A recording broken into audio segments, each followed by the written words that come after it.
जिन्हें लगता है अमीरी खुदा की ओर से नहीं है, शैतान ने उनको भरमा दिया। उनकी जो आत्मिकता है उनको धोखे में रखती कई बार। उन्हें लगता है हम स्पिरिचुअल हैं, हम प्रेयर कर रहे हैं, खुदा काम करेगा, पर वो भूल जाते हैं खुदा काम करेगा अपने वचन के बीच से। पैसा बुराइयों की जड़ नहीं, पैसे का लोभ बुराइयों की जड़।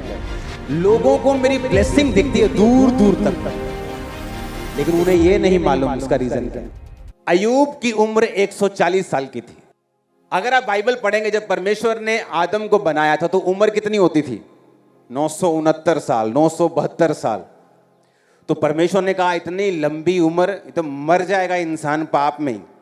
कितनी बार पता नहीं, 969 बार, ये तो 9000 बार तौबा कर लेगा इतनी बार में। तो इसकी उम्र छोटी करो, तो उम्र कितनी कर दी गई? 120 साल।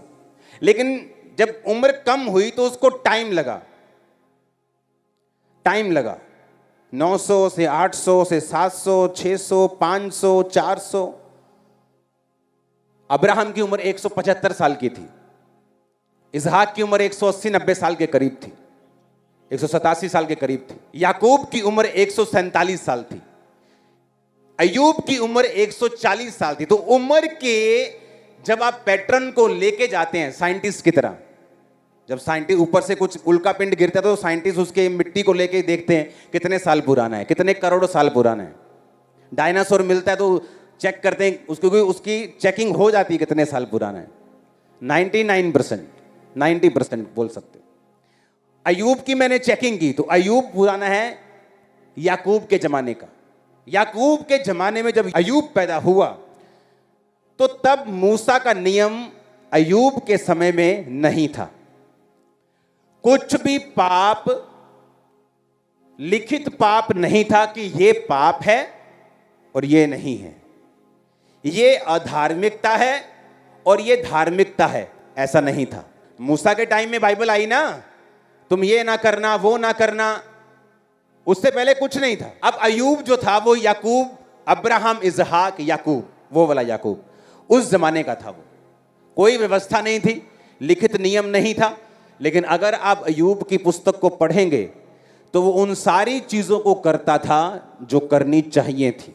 अय्यूब 29 उसके 11 से 16, मैं 13 आयत पढ़ता हूं। जो नष्ट होने पर था मुझे आशीर्वाद देता था, मेरे कारण विधवा आनंद के मारे गाती थी। अय्यूब 1 उसकी 1 से 12। ऊज देश में अय्यूब नामक एक पुरुष था, खरा सीधा, परमेश्वर का भय मानता, बुराई से दूर रहता था। उसके 7 बेटे 3 बेटियां थी, 7000 भेड़ बकरियां, 3000 ऊंट, 500 जोड़ी बैल, 500 गधियां, बहुत से दास दासियां। इतनी प्रॉपर्टी थी कि पूर्वी देशों के लोगों में वो सबसे बड़ा था, सबसे अमीर इंसान, सबसे ज्यादा आत्मिक, और सबसे ज्यादा जिन्हें लगता है अमीरी खुदा की ओर से नहीं है, शैतान ने उनको भरमा दिया है। इसीलिए आज अविश्वासी, अगर आप दुनिया घूमें, गवर्नमेंट्स में जा रहे हैं जो उनका जद्दी पुश्ती देश नहीं है, क्योंकि वो पैसे की पावर पे बिलीव करते हैं। और हमारे क्रिश्चियंस पीछे हैं क्योंकि बाइबल पे बिलीव नहीं करते। लिखा ऊज देश में सबसे बड़ा, और क्या बोलते यहोवा परमेश्वर शैतान को, कहते इसके जैसा खरा धरती पे कोई भी नहीं। पर धरती पे आके देखो तो वो सबसे अमीर था। जब आप यहोवा को, जीसस को दिल से मानने लगते हैं, आप गरीब नहीं रहते। मैं आपको सच कह रहा हूं, टाइम लग सकता है।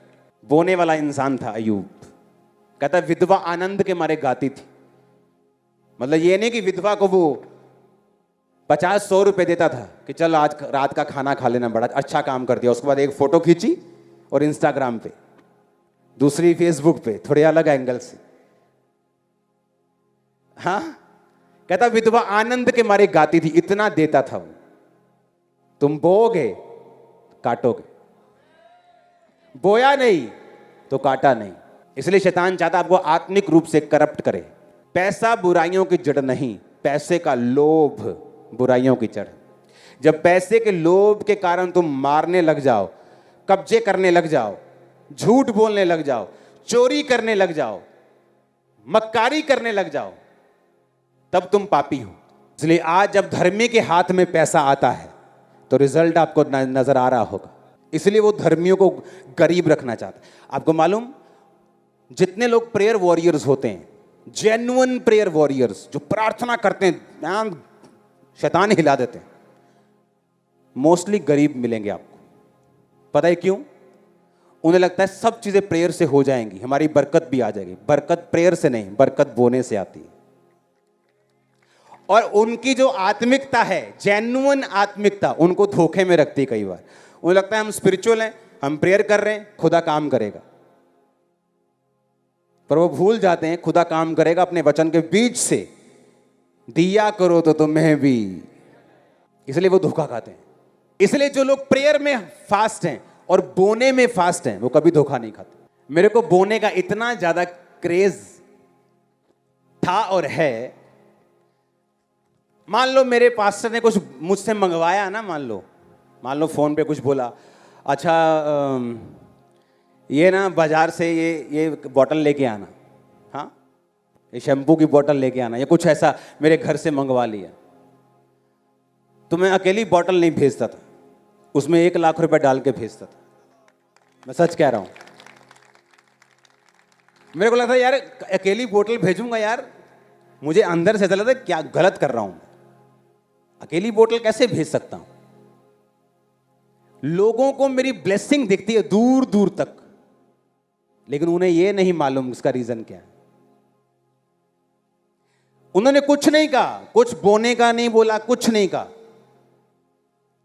अगर गलती से भी मेरे को छुट्टा चाहिए और टाइट वाला जो बैग होता था उससे मैंने निकाल लिया, तो एक्स्ट्रा रखने पड़ते थे कि इसको हाथ कैसे लगाया, ले लो, और वो चुंगी पूरी लगती थी। हालेलुया। फॉरेन में रह के भी लोग गरीब हैं आज, अपना घर तक नहीं 20 साल हो चुके।